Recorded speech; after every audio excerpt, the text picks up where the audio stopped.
Assalamualaikum warahmatullahi wabarakatuh. Nama saya Dian Fadila dari kelas PGSD 3C. Di sini saya akan sedikit menjelaskan materi mengenai bintang dan dinamikanya. Yang pertama yaitu ada matahari sebagai bintang. Matahari sebagai salah satu bintang.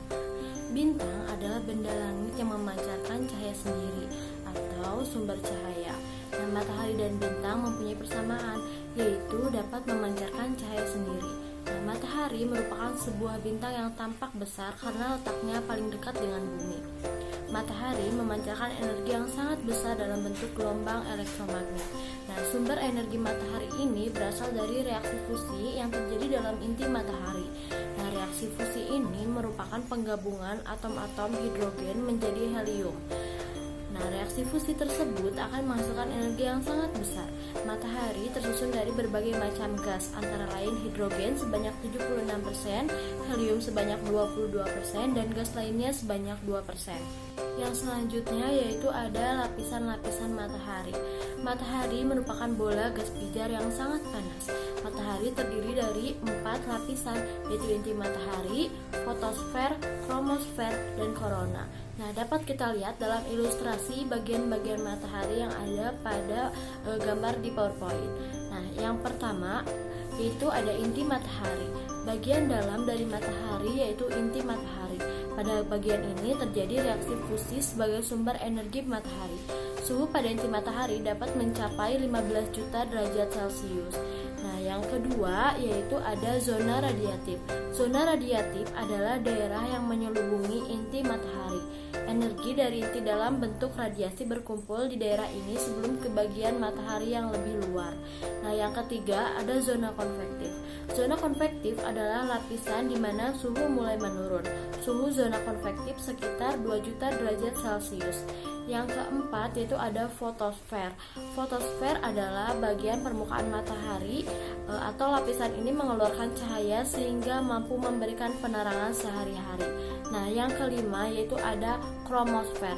Kromosfer adalah lapisan di atas fotosfer dan bertindak sebagai atmosfer matahari. Yang keenam yaitu ada korona. Korona adalah lapisan luar atmosfer matahari. Yang ketujuh ada bintik matahari, yang kedelapan ada granula, dan yang terakhir yang kesembilan yaitu ada prominensa. Selanjutnya yaitu pergerakan matahari. Nah, matahari mempunyai 2 pergerakan, yaitu sebagai berikut.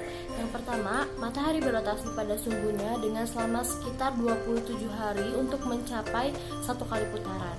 Nah, gerakan rotasi ini pertama kali diketahui melalui pengamatan terhadap perubahan posisi bintik matahari. Sumbu rotasi matahari miring sejauh 7,25 derajat dari sumbu orbit bumi sehingga kutub utama matahari akan lebih terlihat di bulan September. Nah, sementara kutub selatan matahari lebih terlihat di bulan Maret. Matahari tidak berotasi dengan kecepatan yang seragam. Ahli astronomi mengemukakan bahwa rotasi bagian interior matahari tidak sama dengan bagian permukaannya. Nah, bagian inti dan zona radiatif berotasi bersamaan, sedangkan zona konvektif dan fotosfer juga berotasi bersamaan, namun dengan kecepatan yang berbeda. Nah, bagian ekuatorial atau bagian tengah memakan waktu rotasi sekitar 24 hari, sedangkan bagian kutubnya berotasi selama sekitar 31 hari. Yang kedua, matahari dan keseluruhan isi tata surya bergerak di orbitnya mengelilingi galaksi Bima Sakti. Nah, matahari terletak sejauh 28.000 tahun cahaya dari pusat galaksi Bima Sakti. Nah, kecepatan rata-rata pergerakan ini adalah 828.000 km per jam. Nah, sehingga diperkirakan akan membutuhkan waktu sekitar 230 juta tahun untuk mencapai 1 putaran sempurna mengelilingi galaksi. Yang selanjutnya yaitu gangguan-gangguan pada matahari. Nah, gejala-gejala aktif pada matahari atau aktivitas matahari sering menimbulkan gangguan-gangguan pada matahari. Nah, gangguan-gangguan tersebut yaitu sebagai berikut. Yang pertama adalah gumpalan-gumpalan pada fotosfer atau granulasi. Nah, gumpalan-gumpalan ini timbul karena rambatan gas panas dari inti matahari ke permukaan. Akibatnya, permukaan matahari tidak rata melainkan bergumpal-gumpal. Nah, yang kedua yaitu ada bintik matahari atau sunspot. Nah, bintik matahari merupakan daerah tempat munculnya medan magnet yang sangat kuat. Bintik-bintik ini bentuknya lubang-lubang di permukaan matahari di mana gas panas menyembur dari dalam inti matahari sehingga dapat mengganggu telekomunikasi gelombang radio di permukaan bumi. Nah, yang ketiga yaitu ada lidah api matahari. Lidah api matahari merupakan hamburan gas dari tepi kromosfer matahari. Lidah api dapat mencapai ketinggian sekitar 10.000 km. Yang keempat itu ada letupan atau flare. Flare adalah letupan-letupan gas di atas permukaan matahari. Flare dapat menyebabkan gangguan sistem komunikasi radio. Nah, karena letusan gas tersebut terdiri atas partikel-partikel gas bermuatan listrik. Selanjutnya yaitu ada jarak bintang. Jarak bintang merupakan angka-angka yang sangat besar sehingga para ahli astronomi tidak lagi menggunakan satuan kilometer untuk menyatakan jarak bintang. Nah, oleh karena itu, para astronom menggunakan satuan yang lain, yaitu satuan tahun cahaya atau TC. Nah, tahun cahaya didefinisikan sebagai jarak tempuh cahaya dalam periode 1 tahun. Nah, dapat kita lihat bahwa rumus 1 tahun cahaya yaitu 1 tahun kali besar kecepatan cahaya.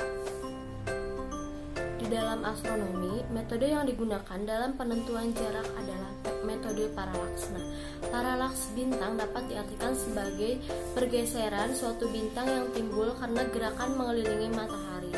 Secara numerik, paralaks bintang adalah sudut yang membentuk jarak 1 SA. Nah, semakin jauh letak bintang, lintasan elipsnya makin kecil. Nah, paralaksnya juga maka akan semakin kecil. Selanjutnya yaitu ada gerak bintang.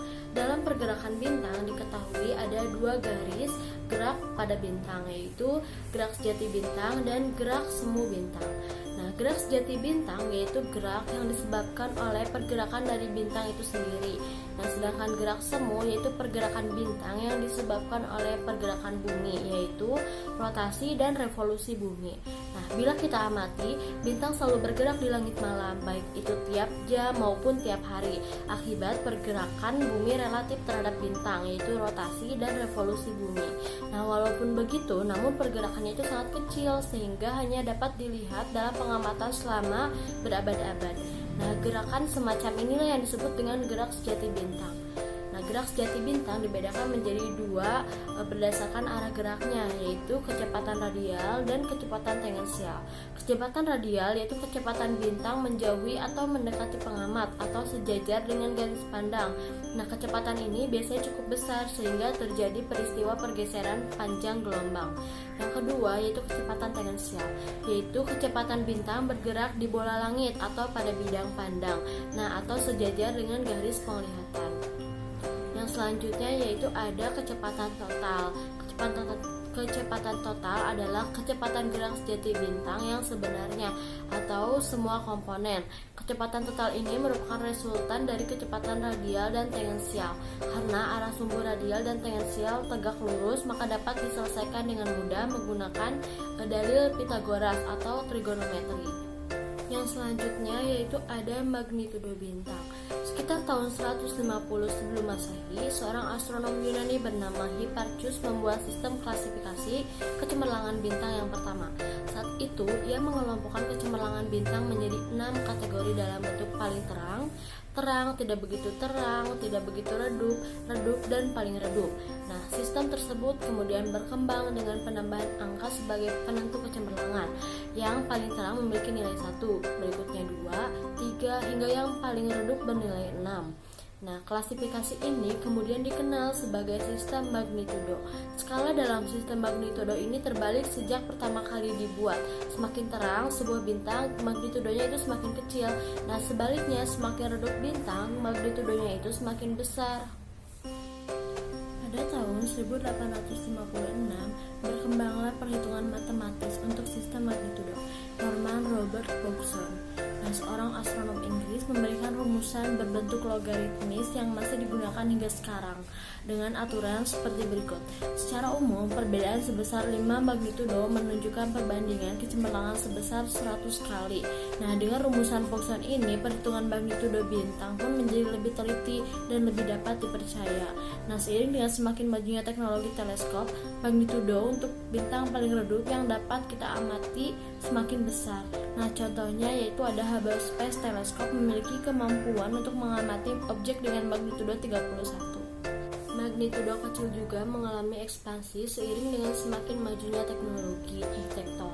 Nah, dalam kelompok magnitudo 1, kemudian diketahui terdapat beberapa bintang tampak lebih terang dari yang lainnya, sehingga muncullah magnitudo kosong. Nah, bahkan magnitudo negatif juga diperlukan untuk objek langit yang lebih terang lagi. Ini diketahui bahwa bintang paling terang di langit malam adalah Sirius. Nah, dengan magnitudo negatif 1,47. Magnitudo Venus dapat mencapai negatif 4,89. Bulan purnama dapat mencapai magnitudo negatif 12,92 dan magnitudo matahari mencapai negatif 26,74. Nah, magnitudo yang dibicarakan di atas disebut dengan magnitudo semu karena menunjukkan kecemerlangan bintang yang dilihat dari bumi. Yang selanjutnya yaitu ada konstelasi bintang. Konstelasi atau rasi bintang adalah sekelompok bintang yang tampak berhubungan membentuk suatu konfigurasi khusus. Nah, dalam ruang 3 dimensi, kebanyakan bintang yang kita amati tidak memiliki hubungan satu dengan yang lainnya, tetapi dapat terlihat seperti berkelompok pada bola langit malam. Nah, manusia memiliki kemampuan yang sangat tinggi dan dalam mengenali pola dan sepanjang sejarah telah mengelompokkan bintang-bintang yang tampak berdekatan menjadi rasi-rasi bintang, seperti yang dapat kita lihat pada gambar yang ada pada PowerPoint. Nah, konstelasi atau rasi bintang ini berfungsi untuk menunjukkan arah mata angin.